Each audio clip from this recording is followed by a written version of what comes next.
ओम नमः सिद्धेभ्यः शुद्धात्मने नमः। नमो जुणाणम। सभी को सादर शुद्धात्म वंदन। आज श्रावण कृष्ण एकम प्रतिपदा का यह शुभ मंगल पावन दिवस है और आज अष्टानी का पर्व भी पूर्ण हो गए। वीर शासन जयंती भी आज ही के दिन है और आज ही के दिन शाश्वत 9 वर्ष भी मनाया जाता है। शाश्वत 9 वर्ष यानी जो उत्सर्पणी और अवसर्पणी काल का प्रारंभ होता है वह आज के ही दिन होता है, इसीलिए इसे शाश्वत 9 वर्ष कहते हैं। यानी जब छठा काल समाप्त हो जाता है और पुनः काल का प्रारंभ होता है और उस छठे काल के भी खत्म होने के बाद जब सुयोग पंचम काल का प्रारंभ होता है, उस समय जो 49 डेज तक सुवृष्टि होती है। उसके बाद जब मनुष्य जो मानुषोत्तर पर्वत की गुफा में जिनको सुरक्षित रखा गया था, वे जब बाहर निकल कर आते हैं और उत्सव मनाते हैं, उस दिन आज का ही दिन था, यानी जिसे हम शाश्वत 9 वर्ष के नाम से जानते हैं और वही दिन वीर शासन जयंती का। ऐसे बहुत सारे प्रसंग आज के दिन जुड़ते जाते हैं। तो पहले हम समझते हैं कि वीर शासन जयंती क्या है। इस शुभ दिवस में श्री वीर प्रभु की दिव्य देशना खिरी, जो 66 दिनों के अंतराल के बाद विपुलाचल पर्वत पर समोसरण में के मध्य खिरी। दीक्षा लेने के बाद मुनिराज महावीर स्वामी ने मौन व्रत धारण किया और 12 वर्ष की तपस्या के बाद ऋजुकुला नदी के किनारे यानी उसके तट पर शुक्ल ध्यान पूर्वक प्रभु ने केवल ज्ञान प्राप्त किया और उसी समय इंद्र की आज्ञा से कुबेर ने समोसरण की रचना की, लेकिन प्रभु की वाणी नहीं खिरी। रोज सारे मुमुक्षुजन श्रद्धालु आते दिव्य देशना सुनने और प्रभु की वाणी नहीं खिरती, जबकि तीर्थंकर प्रभु की वाणी 3 समय खिरती है और कितने 6-6 घंटे। लेकिन कोई महापुरुष हो, भव्य जीव हो, तो उसके लिए वह असमय भी खिर जाती, यानी 4 समय भी खिरती है। लेकिन अभी 66 दिन हो गए और प्रभु की वाणी नहीं खिरी। तो अवधि ज्ञान से इंद्रदेव ने भी जाना कि आखिर क्या कारण है जो वाणी नहीं खिर रही है। तो क्या पाया कि गंधर की योग्यता का, गंधर की उपस्थिति का अभाव है और गंधर होने की योग्यता इंद्रभूति गौतम गंधर में है, गौतम में। ऐसा जानकर उन्होंने युक्ति लगाई कि वह तो अभी मिथ्या दृष्टि है और अन्य मत का पोषक है, तो वो यहाँ पर समोसरण में तो आएगा नहीं ऐसा, क्योंकि बहुत अहंकारी है, तो उसे कुछ युक्तिपूर्वक ही लाना पड़ेगा। तो इस प्रकार उन्होंने युक्तिपूर्वक उसे समोसरण में आने के लिए राजी कर लिया। बहुत अच्छी कहानी है उसकी भी कि किस प्रकार इंद्र ने जाकर उनसे एक प्रश्न किया और कहा कि मेरे प्रभु तो मौन हो गए, तो आप आकर आप हमें उसका अर्थ समझाओ। तो थे तो वे भी बहुत ज्ञानी, तो उन्हें गलत अर्थ तो बताते नहीं, उनका मन नहीं किया कि मैं इसे गलत अर्थ बताऊं। तो उन्होंने कहा कि चलो तुम्हारे गुरु से ही बात करेंगे, क्योंकि उन्हें खुद उसका अर्थ नहीं आया। तो वे अपने 500 शिष्यों को लेकर महावीर भगवान के समोसरण में आ गए और वहाँ जब उन्होंने समोसरण की अद्भुत रचना देखी, मानस स्तंभ को देखा, तो उनका मान गलित हो गया। उसी समय उन्होंने वहीं पर जैनेश्वरी दीक्षा धारण कर ली। मतलब जैनेश्वरी दीक्षा किसी से व्रत वो नहीं लिए, सहज ही उनके वहाँ से वस्त्राभूषण सब उतरते गए और जैसे ही समोसरण की सीढ़ियाँ ऊपर वो चढ़े, जब तक वो दिगंबर रूप में आ चुके थे। ऐसे उन्हें और महावीर स्वामी को नमोस्तु कर कर, उनकी स्तुति कर कर उन्होंने उन्हें अपना गुरु स्वीकार किया। उन्हें गंधर पद की प्राप्ति हो गई और वे 4 ज्ञान के धारी हो गए। वे प्रथम गंधर कहलाए। उसी समय 18 महाभाषा और 700 लघु भाषा सहित दिव्य देशना खिरने लगी। गौतम स्वामी ने अंतर्मुहूर्त में द्वादशांग रूप जिनवाणी की रचना कर दी। क्या कहा? गौतम स्वामी ने अंतर्मुहूर्त में, यानी 45 मिनट से भी अंदर का समय, उसमें द्वादशांग की रचना कर दी। इसीलिए वीर शासन जयंती आज के दिन मनाई जाने लगी। इसमें हम इसका अर्थ समझे तो शासन यानी उपदेश, तीर्थ प्रवर्तन कहें या सर्वोदयी प्रवचन कहें, क्योंकि वो सर्वज्ञ देव है ना, तो इसलिए उनके द्वारा कही गई वाणी जिसमें वस्तु स्वरूप का दिग्दर्शन है। 4 अनियोग रूपमयी ये जो द्वादशांग जिनवाणी माता है, यह सभी सच्चे जीवों को अपने सच्चे सुख का मार्ग बताती है, मोक्ष का मार्ग और उसका फल इस दिव्य देशना में बताया जाता है। लेकिन अभी लिखने की परंपरा यहाँ पर प्रारंभ नहीं हुई थी, मात्र उपदेश हुआ और जिसे तत्व पिपासु जीवों ने ग्रहण किया, मोक्ष के इच्छुक जीवों ने ग्रहण किया, इसलिए उन्हें मुमुक्षु कहा गया। और जो लिखित रूप में प्रमाण रूप में प्राप्त हुई है उसके आधार से श्रुत पंचमी पर्व की जो कथा है, जिसमें धवला जी ग्रंथ में जो कथा आती है उसके अनुसार से वो पंचमी पर लिखना ज्येष्ठ शुक्ला पंचमी को लिखी गई प्रथम बार, जो कषाय पाहुड़ जी और षटखंडागम जी ऐसे महान ग्रंथों का उल्लेख आता है। राजगृह के विपुलाचल पर्वत पर समोशरण में विराजमान भगवान महावीर स्वामी जो श्रावण कृष्ण एकम के दिवस अभी से ठीक 2582 वर्ष पूर्व ओमकारमयी दिव्य देशना के द्वारा भव्य जीवों को आनंदित करते हैं। और इसी तिथि के पूर्व यानी आषाढ़ शुक्ल पूर्णिमा के अंतिम पहर में इंद्रभूति गौतम गंधर्व स्वामी ने मिथ्यात्व को छोड़कर वीर प्रभु को अपना गुरु स्वीकार किया और अपने आत्मस्वरूप का अनुभव करते हुए जैनेश्वरी दीक्षा ग्रहण की और प्रमुख गंधर्व पद को प्राप्त किया। तो इसीलिए वो दिन क्या कहलाया, गुरु पूर्णिमा उसे कहा गया। और उसी के तुरंत बाद दिव्य देशना खिलने लगी। यहाँ मतलब काल का बहुत ज़्यादा भेद नहीं है। कुछ समय पहले जो गुरु पूर्णिमा वाला दिन था इसलिए उसे गुरु पूर्णिमा कहा। तो वो पूर्णिमा का दिन की तिथि समाप्त हुई और अगला महीना यानी श्रावण कृष्ण एकम का दिन प्रारंभ हुआ। तो ऐसे ही दोनों के बहुत ही कम बीच में अंतराल है। उस समय जो इंद्रभूति गौतम गंधर्व थे उन्होंने संसार में सबसे बड़ा गुरु कौन है तो अब मेरा ही आत्मा है यह जाना और व्यवहार से तीर्थंकर प्रभु भगवान महावीर को अपना गुरु स्वीकार किया। लघुता ही गुरुता की जननी है। हर किसी को गुरु बनाना नहीं चाहिए, हर किसी का गुरु बनना नहीं, ऐसा उपदेश प्राप्त हुआ। शिष्य यहाँ पर प्रश्न करते हैं कि अंतर्दृष्टि करने का उपाय क्या है, क्योंकि जो इंद्रभूति गौतम गंधर्व ने अंतर्दृष्टि प्राप्त की ना तभी तो उन्हें गंधर्व पद की प्राप्ति हुई। तो यहाँ पर बताया कि अंतर्दृष्टि का उपाय स्वसन्मुख होकर अंतर में दृष्टि करना है। सीधा अंतर्मुख होकर वस्तु को पकड़े, यह उपाय। वस्तु यानी अपनी आत्मा के स्वरूप को पकड़े। पश्चात ढीला करके व्यवहार में आए, यानी जितनी दृष्टि हमें अपने आत्मस्वरूप को समझने में लगती है वहाँ पर आत्मस्वरूप में स्थिर रहें और जब वहाँ पर उपयोग ना लगे तो बाहर में आकर व्यवहार रूप से अनेक बातें कहिए, जिसे सविकल्प भेद ज्ञान से निर्विकल्प भेद ज्ञान होता है। ऐसा यहाँ पर दिव्य देशना में आता है कि सविकल्प ध्यान यानी बाहर में आके मुनिराजों के लिए उपदेश है कि वह 28 मूल गुणों आदि का पालन करें और अंतर में जब वो निर्विकल्प होकर अपने आत्मस्वरूप में स्थिर हो तो उसे कहा आत्म सन्मुख होना, वीतरागता की दशा। तो इस प्रकार मुनियों का स्वरूप दिव्य देशना में आया।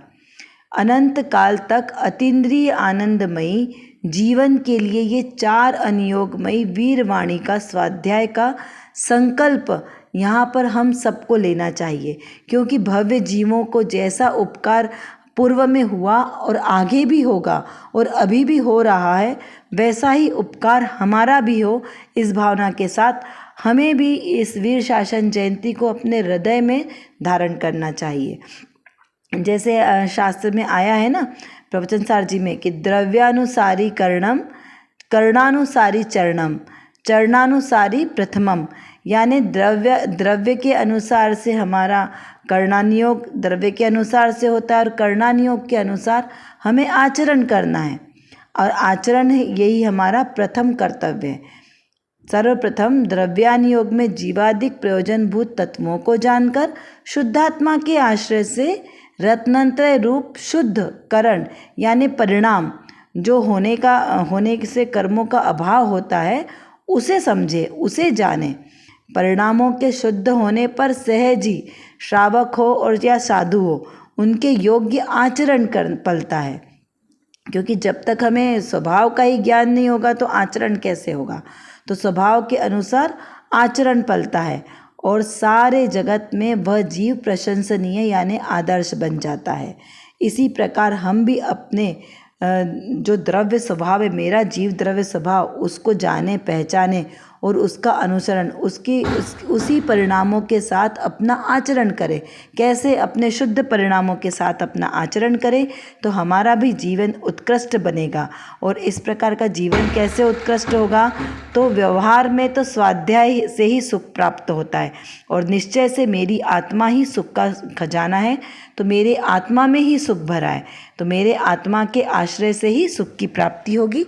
इस प्रकार हमें यहाँ पर इसे समझना है। चलिए अब देखते हैं कि आज हमें कौन सा संदेश हमारे इस अपने आत्मस्वरूप को पहचानने के लिए प्राप्त हुआ है।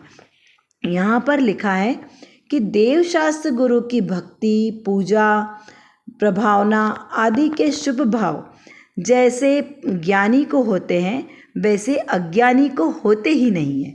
क्या बताया कि हम व्यवहार में क्या कहते हैं कि हमने तो जिन शासन की प्रभावना की, जिन शासन की प्रभावना के लिए बहुत सारे, अभी वर्तमान की बात करें तो बहुत सारे लोग बहुत सारे क्रियाकलाप करते हैं और क्या समझते हैं कि हमने जिन शासन की प्रभावना की।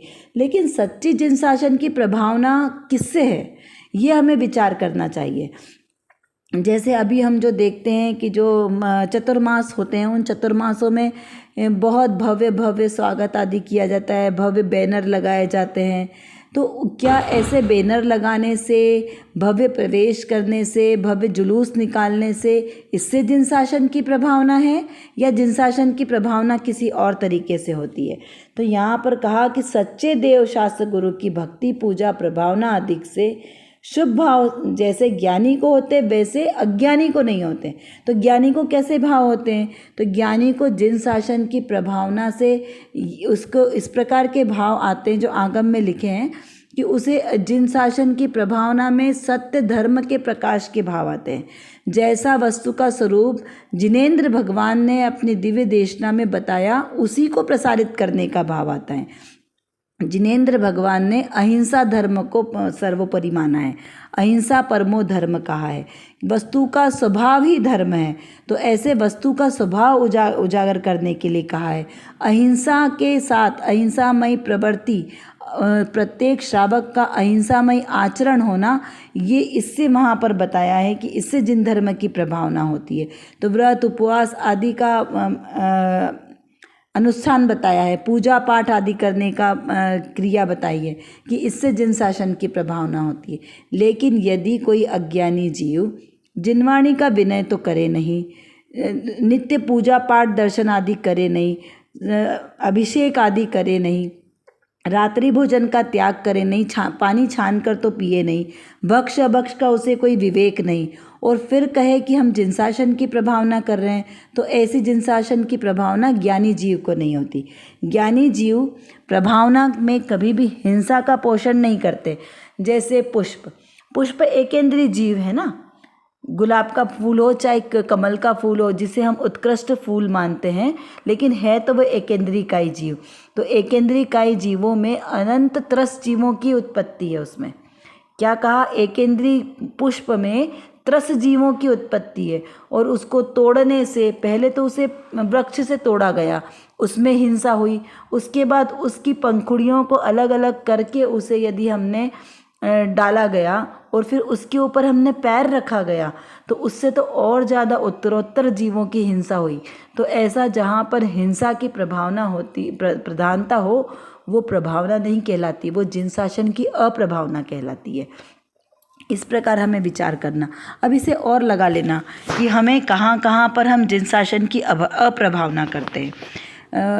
जो हमारा अष्टानिका का, महावीर जयंती का जुलूस आदि निकलता है, उस जुलूस में अनछना पानी पिलाना, स्वयं भी पीना और दूसरों को भी पिलाना अनछना पानी, जबकि वो है क्या? व्रतों के पर्व है। उसमें अहिंसा की प्रभावना है। आपने एक बूंद में कितने जीव बताएं? 36,650 जीव एक बूंद में वैज्ञानिकों ने गिने हैं। लेकिन हमारे आगम में जिन शासन में भगवान की वाणी में क्या आया है कि एक अनछने पानी की बूंद में अनंत जीव है। तो यहाँ पर अनंत जीवों को यदि आपने घात किया, पिलाया, तो वो कितनी बड़ी हिंसा है, तो वो अप्रभावना है। हमने कहा गर्मी बहुत लग रही है, ज़मीन बहुत गर्म है, मुनिराज का प्रवेश कराना है तो मुनिराजों के पैर जलेंगे, तो क्या करना है हमें प्रभावना के लिए वहाँ पर जल डलवा दिया। नगर निगम से टैंकर बुलवा के हमने जल डलवा दिया। तो उससे क्या हुआ, वो टैंकर में पानी जो भरा था वो अनछना पानी भरा था और ज़मीन कैसी थी, गरम गरम गरम तपती हुई सड़क पर यदि हमने वो गरम पानी डाल दिया तो क्या होगा, आप विचार कीजिए। वो अनछने पानी के जीव वो गरम गरम भूमि पर पड़कर मर गए। अगर भूमि ठंडी भी होती और फिर भी अगर हमने उस पर पानी डालते तो भी मर जाती, लेकिन यहाँ तो गरम गरम है, तो ये तो उपसर्ग हुआ उल्टा। तो ये किसका परिणाम हुआ। और ऊपर से यदि कोई जीव, अज्ञानी जीव कहे कि हमने तो प्रभावना की जिन धर्म की, देखो हमने कितना अच्छा काम किया, तो इसे क्या कहेंगे, हिंसा नंदी रौद्र ध्यानी। अगर आपको इसका और डिटेल पढ़ना है तो आप रत्नकंठ शावकाचार्य जी ग्रंथ को उठाकर पढ़िए, स्वाध्याय कीजिए, तब आपको पता चलेगा कि प्रभावना किसे कहते हैं और अप्रभावना किसे कहते हैं। कहाँ पर जिन शासन की प्रभावना होती है और कहाँ नहीं होती है। जिन शासन की प्रभावना करना तो बहुत ही आवश्यक है और करना चाहिए, प्रत्येक जैन को करना चाहिए जो जिन शासन का सेवक है, जो जिन शासन पर श्रद्धान रखता है, वीतरागी देव की पूजा पाठ स्तुति आदि करता है, उसे प्रभावना करनी चाहिए।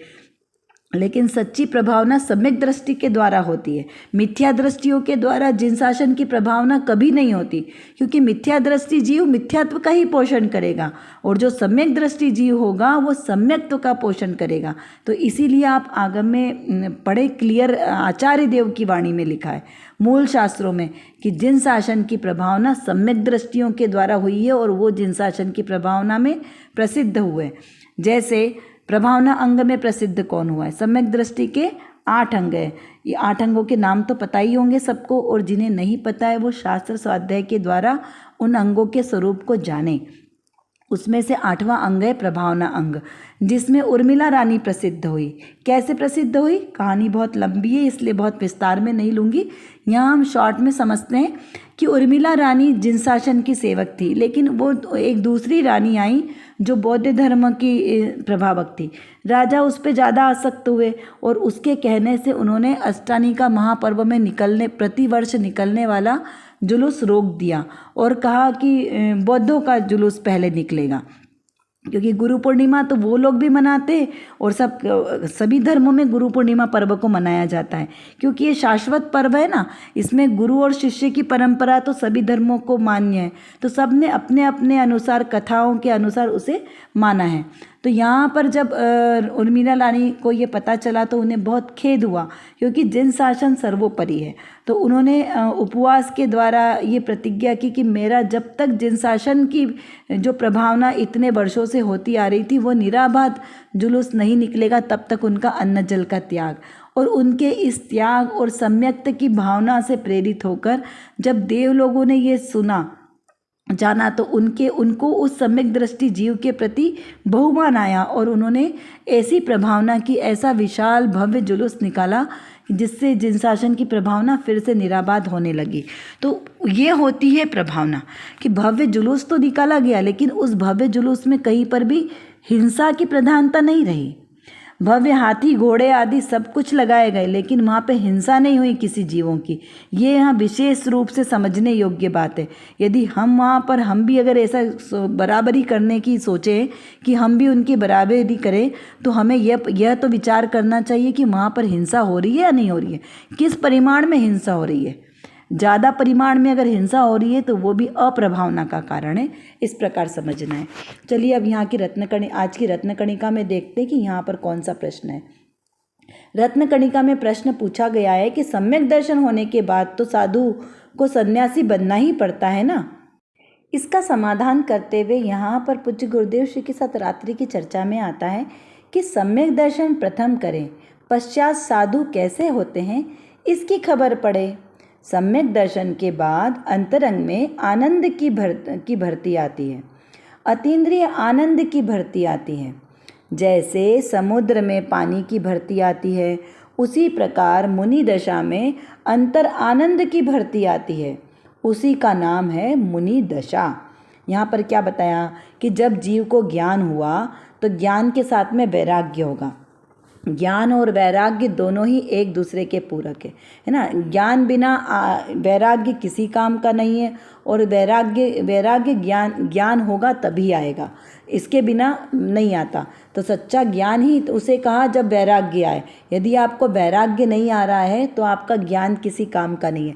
यदि कोई कहे कि अरे हम तो बहुत ज्ञानी हो गए और हमने तो बहुत ज्ञान अर्जन कर लिया, लेकिन यदि उनके आचरण में थोड़ा सा भी ज्ञान वो झलक नहीं रहा है, आचरण में शुद्धता नहीं झलक रही है, उनके व्यवहार में, उनके अंतर्मन में, तो वो ज्ञान किसी काम का नहीं है। यानी कि उन्हें ये ज्ञान हुआ ही नहीं है, मात्र ज्ञानाभ्रम हुआ है, ज्ञान का भ्रम हुआ है। देखिए, बुद्धि के साथ हम क्षयोपशम ज्ञान से बहुत सारा शास्त्र स्वाध्याय तो कर सकते, पठन पाठन कर सकते, और बुद्धि तेज है तो वो सारा हमें स्मरण में भी रहेगा। तो स्मरण में रहने को ज्ञान नहीं कहा। ज्ञान किसे कहा? जब आपको अपने आत्मा का और शरीर की भिन्नता दोनों का ज्ञान होता है तो उसे ज्ञान कहा। यहाँ शास्त्र स्वाध्याय के पढ़ने को ज्ञान नहीं कहा। आपकी अंतर परिणति में, आपकी श्रद्धान में ये पक्का होना चाहिए कि आपका आत्मा अलग है और शरीर अलग है। अभी जो श्रद्धान है ना, ये लौकिक में लोगों को बहुत आसानी से दिखाई नहीं देगा किसी को। लौकिक में तो क्या दिखाई देगा कि आप आचरण की शुद्धि कैसे कर रहे हो, बस आपका बाह्य आचरण दिखता है, लेकिन आत्मा की शुद्धि, आत्मा का श्रद्धान, ये जीव का अपना श्रद्धान है। तो किसका सम्यक दर्शन है, कौन ज्ञानी है, ये हम नहीं जान सकते।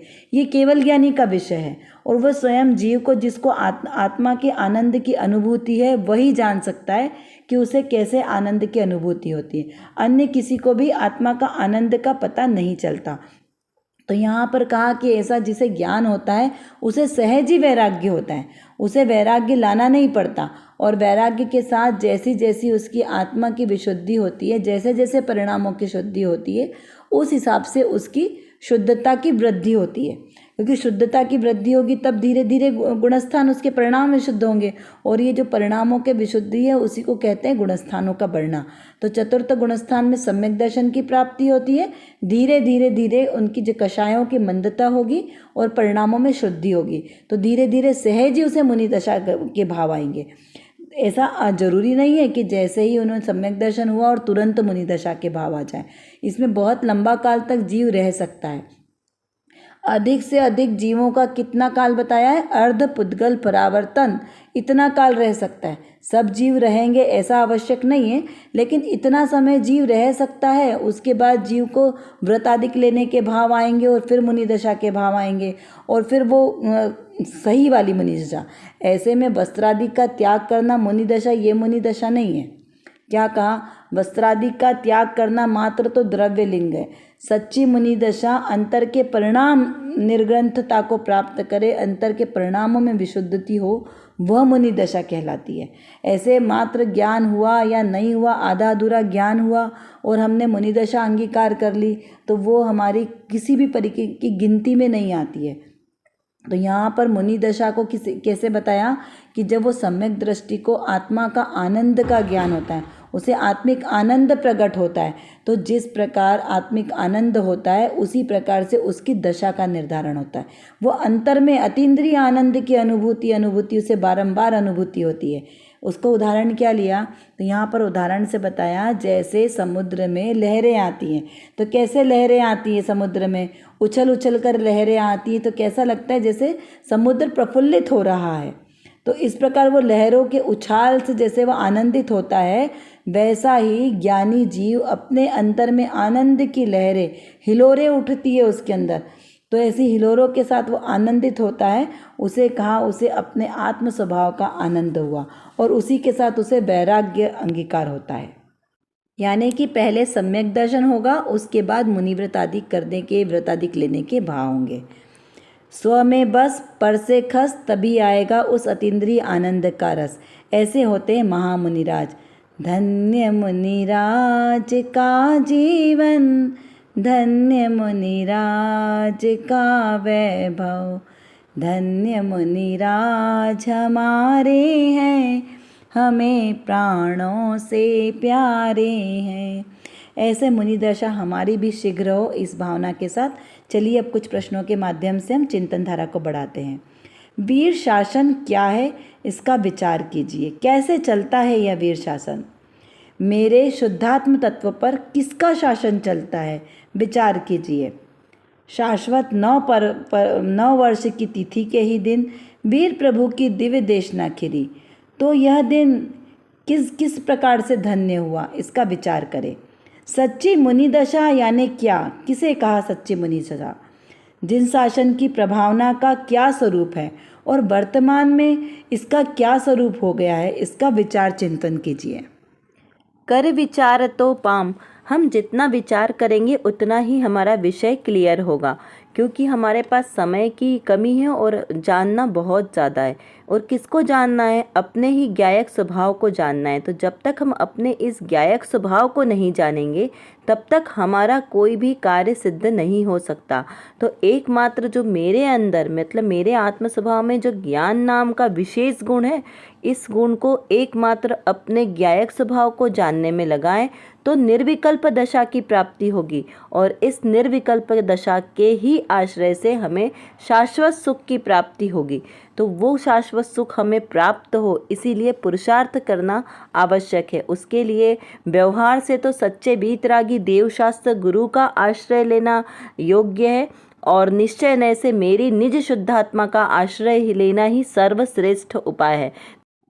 अभी के लिए बस इतना ही। विशेष चर्चा हम आगे की कक्षाओं में करेंगे। तब तक हम अपने आत्मस्वरूप को जानें, पहचानें और उसी में लीन रहें। इसी विशेष मंगल भावना के साथ आप सभी को सादर जय जिनेंद्र।